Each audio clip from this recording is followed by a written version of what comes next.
శ్రీమాత్రే నమః. ఇప్పుడు ఉత్తంకుని కథ చెప్పుకుందాము.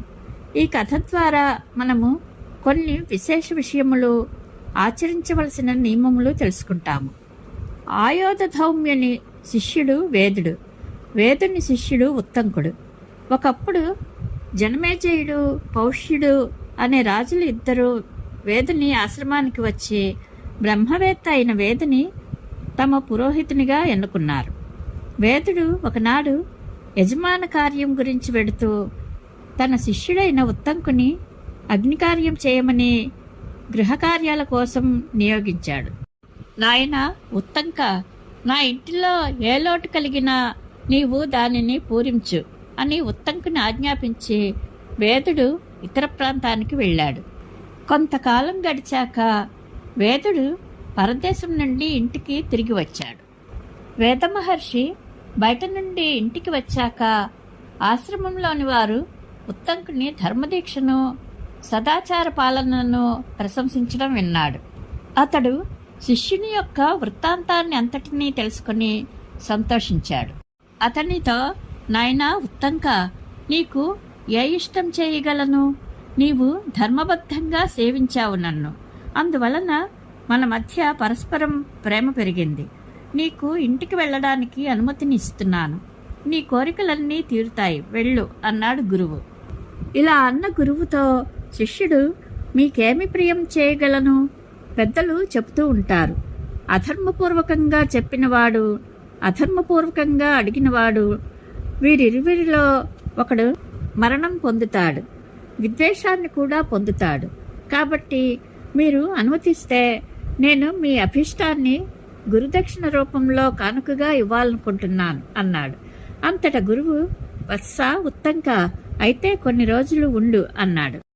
ఒక రోజున ఉత్తంకుడు ఉపాధ్యాయుని, అయ్యా, మీకు ఇష్టమైన దేనిని గురుదక్షిణ రూపంలో కానుకగా ఇవ్వగలను అని మళ్ళీ అడిగాడు. అప్పుడు గురువు, నాయనా ఉత్తంక, నీవు మాటిమాటికి గురుదక్షిణగా కానుకను తెచ్చి ఇస్తానంటున్నావు. అయితే ఇంట్లోకి వెళ్ళి మీ గురుపత్నిని ఏం కానుక ఇమ్మంటారని అడుగు. అతడు ఇలా అనగానే ఉత్తంకుడు గురుపత్ని వద్దకు వచ్చి, పూజ్యురాల, గురువుగారు నన్ను ఇంటికి వెళ్ళమని అనుమతించారు.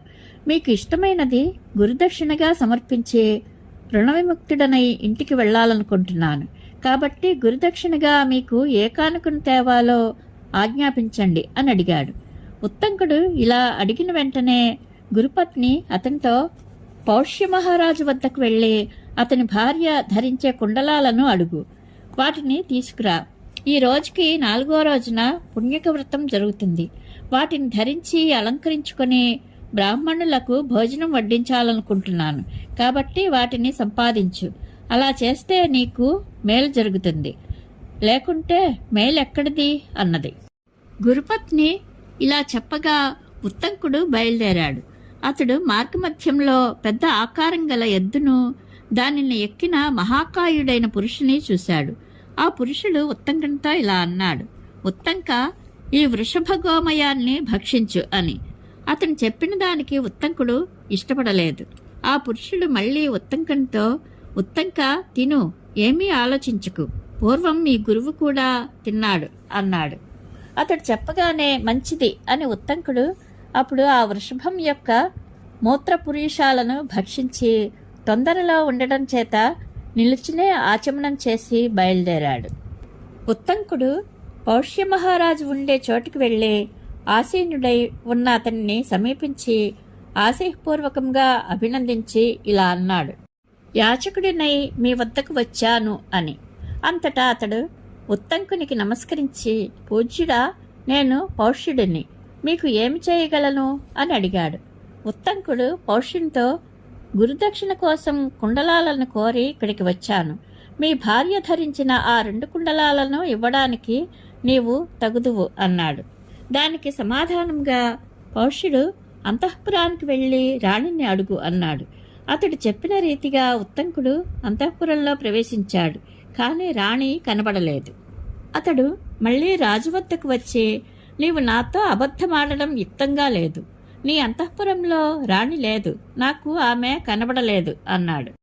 ఉత్తంకుడు ఇలా అనగానే పౌష్యుడు క్షణకాలం ఆలోచించి అతనితో, నీవు తప్పకుండా ఎంగిలి ముఖంతో ఉండి ఉంటావు, గుర్తు తెచ్చుకో. ఆమె పతివ్రత కాబట్టి ఉచ్ఛిష్టంతో అపవిత్రులైన వారు ఆమెను చూడలేరు, అపవిత్రులకు ఆమె కనబడదు అన్నాడు. రాజు ఇలా అనగానే ఉత్తంకుడు జ్ఞాపకం తెచ్చుకుని, అవును, నేను నిలబడి నడుస్తూ ఆచమనం చేశాను అన్నాడు. అప్పుడు పౌష్యుడు, ఇదే నీవు చేసిన శాస్త్రవిరుద్ధమైన పని. నిలబడి తొందరగా నడుస్తూ చేసిన ఆచమనం చేయనట్లే అన్నాడు. అప్పుడు ఉత్తంకుడు సరే అని కాళ్ళు చేతులు ముఖం బాగా కడుక్కొని తూర్పు వైపు తిరిగి కూర్చుని శబ్దం చేయని, నురుగులేని, చల్లని, హృదయం వరకు చేరడానికి యోగ్యమైన నీటిని 3 సార్లు ఆచమనం చేసి 2 సార్లు వ్రేళ్లకొనలతో ముఖాన్ని తుడుచుకొని నీటిలో ముంచిన వేళ్లతో కన్నులు, ముక్కు మొదలైన ఇంద్రియాలను స్పృశించి అంతఃపురానికి వెళ్ళాడు. అప్పుడు అతనికి రాణి కనబడింది.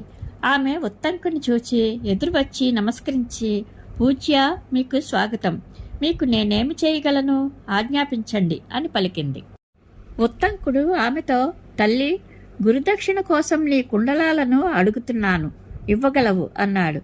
అతని సద్భావానికి ఆమె సంతుష్టురాలైంది. ఇతడు అర్హుడైన బ్రాహ్మణుడు, ఇవ్వకుండా ఉండకూడదు అని తలచింది. ఆ కుండలాలను తీసి అతనికి ఇచ్చి, నాగరాజు తక్షకుడు వీటి కోసం తీవ్రంగా ప్రయత్నిస్తున్నాడు, అప్రమత్తుడవై తీసుకుని వెళ్ళు అని చెప్పింది.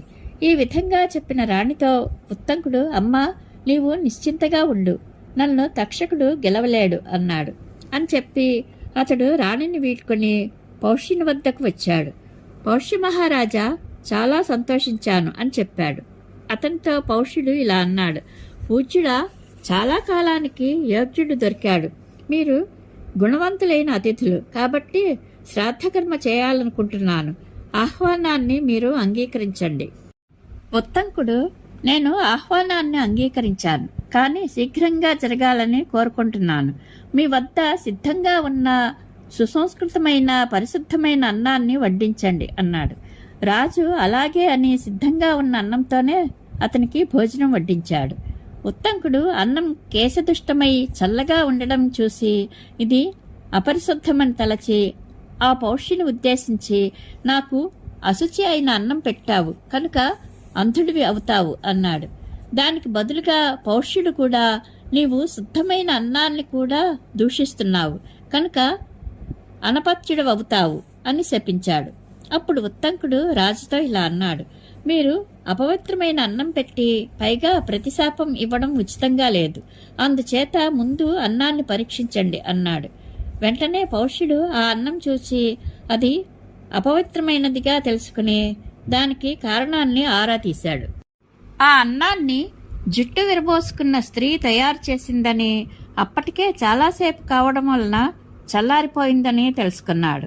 అందుకని అది తల వెంట్రుకతో కూడి అశుచి అయిందని తలచి ఆ ఉత్తంక మహర్షిని ఇలా ప్రార్థించాడు, మహాత్మా, కేశదుష్టమైన చల్లనైన అన్నం తెలియకుండానే మీకు వడ్డించాను, తమరు క్షమించండి, నేను గ్రిడ్డివాడిని కాలేను అన్నాడు. అతనికి ఉత్తంకుడు ఇలా ప్రతి సమాధానం ఇచ్చాడు, రాజా, నేను అసత్యమాడను, నీవు అంధుడవై అచిరకాలంలోనే శాపవిముక్తుడవవుతావు, నీవు నాకు ఇచ్చిన శాపం కూడా అలాగే జరుగుకుండేటట్లు చెయ్యి అన్నాడు. అతనికి పౌష్యుడు ఇలా సమాధానమిచ్చాడు, శాపం మరల్చడానికి నేను అశక్తుడను, నా కోపం ఇంకా చల్లారలేదు, అయినా మీకు ఈ విషయం తెలియనిదా? బ్రాహ్మణుని మనసు వెన్న, వాక్కు మాత్రం పదునైన అంచుకల కత్తి, కానీ ఈ రెండు క్షత్రియుని యందు వ్యతిరేకం, వాక్కు నవనీతం, హృదయం పదును. ఈ సందర్భానికి తెలుగులో నన్నయ్య వ్రాసిన పద్యం సుప్రసిద్ధం. నిండు మనంబు నవ్య నవనీత సమానము, పల్కు దారుణాఖండల శస్త్రతుల్యము, జగన్నుత విప్రులయందు నిక్కమీ రెండును రాజులందు విపరీతము, గావున విప్రుడోపు నోపండతి శాంతుడయ్యు, నరపాలుడు శాపము గ్రమ్మరింపగన్. ఇలాంటి స్థితిలో తీక్ష్ణ హృదయం కలిగి ఉండడం వలన ఆ శాపాన్ని మరొకలా మార్చడానికి నేను అశక్తుడను, వెళ్ళిరా. ఇలా అనగానే ఉత్తంకుడు, అన్నం అశుచిగా ఉందని చూచిన నీవు నన్ను బ్రతిమాలావు, కానీ అంతకుముందే నీవు అన్నావు, దుష్టం కాని అన్నాన్ని దూషించావు కాబట్టి అనపత్యుడవు అవుతావు అని. అన్నం దుష్టమే కాబట్టి ఈ శాపం నాకు తగలదు. ఇక మేము వెళ్తున్నాం అని చెప్పి ఉత్తంకుడు ఆ 2 కుండలాలను తీసుకుని బయలుదేరాడు. దారిలో ఒక నగ్న క్షపణకుడు ఒకసారి కనపడుతూ ఒకసారి కనపడకుండా మాటిమాటికి తనను వెన్నంటి రావడం ఉత్తంకుడు గమనించాడు. ఇలా కొంత దూరం వెళ్ళాక ఉత్తంకుడు ఉదక కృత్యాలు నిర్వర్తించడానికి ఆ కుండలాలను నేలపై పెట్టి వెళ్ళి వాటిని చేసుకోసాగాడు. ఈలోగా ఆ క్షపణకుడు త్వరగా సమీపించి ఆ కుండలాలను తీసుకుని పారిపోయాడు. ఉత్తంకుడు నీటిని సమీపించి అర్ఘ్యప్రదానం నిర్వర్తించి శుచి అయి నియతితో దేవతలకు గురువులకు నమస్సులు అర్పించి మిక్కిలి వేగంతో అతనిని వెంబడించాడు. వెంబడించిన అతనికి తక్షకుడు అతి సమీపానికి వచ్చాడు. అతడు అతనిని పట్టుకున్నాడు. పట్టుకున్న వెంటనే అతడు ఆ రూపాన్ని విడిచి తక్షక రూపాన్ని ధరించి వెంటనే నేల మీద కనిపిస్తున్న ఒక పెద్ద కన్నంలో దూరిపోయాడు. తక్షకుడు నాగలోకానికి చేరుకుని తన మందిరానికి వెళ్ళిపోయాడు. అంతటా ఉత్తంకుడు ఆ రాణి మాటలు గుర్తుకు తెచ్చుకుని ఆ తక్షకుని అనుసరించాడు. అతడు ఆ బిలాన్ని ఒక కట్టెతో తవ్వాడు కానీ ఫలితం లేకపోయింది. అలా కష్టపడుతున్న అతనిని ఇంద్రుడు చూచాడు. తన వజ్రాయుధాన్ని పంపించాడు. ఇంద్రుడు వజ్రాయుధంతో వెళ్ళు, ఆ బ్రాహ్మణునికి సహాయం చేయి అన్నాడు. వజ్రం కట్టెలో ప్రవేశించి ఆ బిల్వాన్ని తవ్వేసింది. ఆ బిలంలోనికి ఉత్తంకుడు ప్రవేశించాడు. అలా బిలం ద్వారా లోనికి ప్రవేశించిన అతడు నాగలోకాన్ని చూశాడు. అది ఎల్లలు లేనిది. అనేక రకాలైన ప్రాసాదాలతో భవనాలతో ముంజూరులు కల పెద్ద పెద్ద మండపాలతో 100ల కొద్దీ ద్వారబంధాలతో సంకులమై ఉన్నది. ఆశ్చర్యకరమైన చిన్న పెద్ద క్రీడాస్థానాలతో వ్యాపించి ఉన్నది. అతడక్కడ ఆ నాగులందరినీ స్తోత్రం చేశాడు, స్తుతించాడు. ఐరావతం మొదలైనవి రాజులుగా ఉన్నవి, యుద్ధాలలో రాణించేవి, మెరుపు చేత వాయువు చేత ప్రేరేపించబడి వర్షించే నల్లని మేఘాల వలె సంచరించేవి అయిన సర్పాలు అందమైన ఆకృతులు కలవి, అనేక రూపాలు ధరింపగలిగినవి, చిత్రవర్ణాల కుండలాలు కలిగినవి. ఆ ఐరావత వంశం నుండి ఉద్భవించిన నాగులు ఆకాశంలో ఆదిత్యుని వలె ప్రకాశిస్తున్నాయి. గంగా తీరానికి ఉత్తరంగా అనేకమైన నాగనివాసాలు ఉన్నాయి. అక్కడ నివసించే గొప్ప గొప్ప నాగులను కూడా నేను స్తోత్రం చేస్తున్నాను. ఐరావతం తప్ప సూర్యుని కిరణ సైన్యంలో విహరించాలని కోరుకునేవారు వేరెవరు? ఐరావత నాగుని సోదరుడు ధృతరాష్ట్రుడు సూర్యునితో కలిసి వెళ్లేటప్పుడు 28,008 సర్పాలు సూర్యుని గుర్రాలకు కళ్ళములుగా అమరి ఉంటాయి. వారితో కలిసి దూరమార్గాలకు వెళ్లే ఐరావతం యొక్క సోదరులకు నేను నమస్కరిస్తున్నాను. పూర్వం కురుక్షేత్రంలోనూ ఖాండవంలోనూ ఉండే నాగరాజు తక్షకుని కుండలాల కొరకు స్తుతిస్తున్నాను. తక్షకుడు అశ్వసేనుడు నిత్యం సహచరులు. ఈ ఇద్దరు కురుక్షేత్రంలో ఇక్షుమతి నదీ తీరంలో నివసిస్తూ ఉండేవారు. తక్షకుని చిన్న తమ్ముడు శృతసేనుడనేవాడు పాతాళలోకంలో నాగరాజు పదవి పొందేందుకు సూర్యదేవుని ఉపాసిస్తూ కురుక్షేత్రంలో నివసిస్తూ ఉన్నాడు. ఆ మహాత్ములు అందరికీ నేను సదా నమస్కరిస్తున్నాను. ఈ రీతిగా నాగముఖ్యులను స్తుతించే కూడా బ్రహ్మర్షి అయిన ఉత్తంకుడు కుండలాలను పొందలేకపోయాడు. అతనికి మిక్కిలి చింత కలిగింది. నాగులను ఈ రీతిగా స్తోత్రం చేస్తున్నప్పటికీ ఆ 2 కుండలాలను పొందలేకపోయిన సమయంలో ఉత్తంకుడు మగ్గం మీద పడుగునూలు ఎక్కించి బట్టనేస్తున్న 2 స్త్రీలను చూచాడు. ఆ పడుగునూలులో తెలుపు నలుపు పోగులున్నాయి. 12 ఆకులు గల ఒక చక్రాన్ని కూడా చూశాడు. ఆ చక్రాన్ని 6 కుమారులు తిప్పుతున్నారు. ఒక మహాపురుషుని అందమైన ఒక గుర్రాన్ని కూడా చూశాడు. అతడు వారందరినీ మంత్రాల వంటి శ్లోకాలతో స్తుతించాడు. త్రీణ్యర్పితాన్యత్ర శతాని మధ్యే షష్టిశ్చ నిత్యం చరతి ధ్రువేస్మిన్ చక్రే 24 పర్వయోగే షడ్వై కుమారాః పరివర్తయంతి. శాశ్వతమై నిత్యము తిరుగుతూ ఉండే ఈ కాలచక్రంలో 360 ఆకులు 24 పర్వాలు ఉన్నాయి. దీనిని 6 కుమారులు తిప్పుతున్నారు. తంత్రం చేదం విశ్వరూపే యువత్యౌ వయతస్తంతూన్ సతతం వర్తయంత్యౌ కృష్ణాన్ సితాంశ్చైవ వివర్తయంత్యౌ భూతాన్యజస్రం భువనాని చైవ. సంపూర్ణ విశ్వం యొక్క స్వరూపమైన స్త్రీలు నల్లని తెల్లని పోగులను అటూనిటూ మార్చి కదుపుతూ వస్త్రాన్ని నేస్తున్నారు. అనగా సమస్త భువనాలను సర్వప్రాణులను వీరే చలింపచేస్తున్నారని భావం. వజ్రాయుధాన్ని ధరించి త్రిలోకాలను రక్షించే ఇంద్రునకు నమస్కారం. వృత్రాసురుని నముచిదానువుని సంహరించి నల్లని 2 వస్త్రాలను ధరించి లోకంలో సత్యాసత్యాలను వివేచింపగలిగిన ఇంద్రునకు నమస్కారం. పూర్వం జలగర్భం నుండి ఉద్భవించిన వైశ్వానర రూపమైన గుర్రాన్ని వాహనంగా పొందిన లోకత్రయాధిపతి జగదీశ్వరుడు అయిన పురంధరునికి నమస్కారం. అప్పుడు ఆ పురుషుడు ఉత్తంకంతో, నీ ఈ స్తోత్రం చేత మిక్కిలి ప్రీతుడనైనాను, నీకేమి ప్రియం చేయగలను అని అడిగాడు. అతడు ఆ పురుషునితో ఇలా అన్నాడు, నాగులందరూ నాకు వశమగుదురుగాక. ఇది విన్న ఆ పురుషుడు తిరిగి ఉత్తంకంతో, ఈ గుర్రం యొక్క అపాన ప్రదేశంలో గట్టిగా ఊదు అన్నాడు. ఉత్తంకుడు అలాగే అశ్వం యొక్క అపానంలో ఊదాడు. అలా ఊదగానే అశ్వం యొక్క శరీరంలోని అన్ని రంధ్రముల నుండి పొగతో కూడిన అగ్నిజ్వాలలు వెలువడ్డాయి. ఆ ధూమాగ్నిజ్వాలల చేత నాగలోకమంతా పొగ కమ్మేసింది.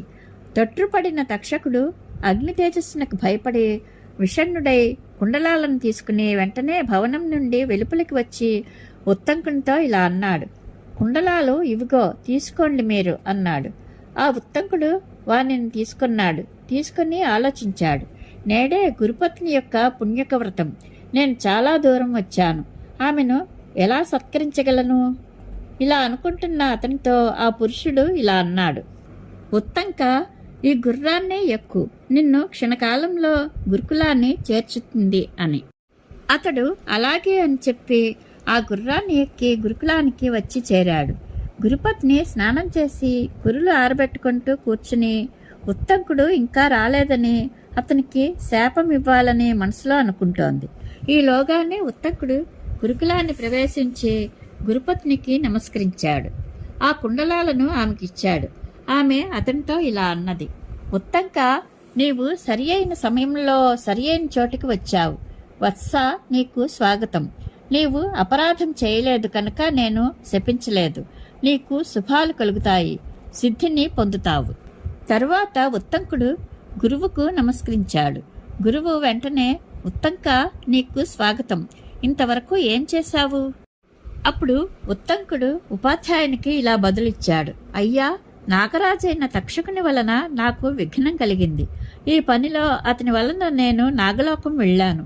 అక్కడ నేను 2 స్త్రీలను చూశాను. వారు మగ్గం మీద పడుగుతో బట్టనేస్తున్నారు.